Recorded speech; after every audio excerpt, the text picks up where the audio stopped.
Сәлем, сіздермен бірге Teach. Бүгін өте үлкен мәселені шешетін боламыз. Ол өрлеудің LMS деген бізде біліктілікті артыру курстары бар ғой, сол сайтқа сізде логин пароль берілді, бірақ та пароліңізді ұмытып қалдыңыз десе, пароліңізді терсеңіз де кірмейді. Соны қалай шешу керек екенін көрсетемін. Менде әріптесімде сол мәселе болды, мен соның шешімін тапқан болатынмын.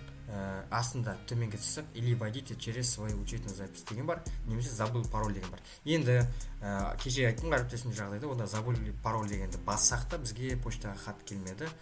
Сол себептен де егер бұл жұмыс жасамаса, міне мына жерде біз логин бойынша, білмеймін, логинді таба алмайтын шығарсыздар, көбінесе почта бар ғой, соны жазу керек. Дәуіт сырға мысалы 002 деген сияқты. Сосын найти деген бассаңыздар, сізге хат келеді.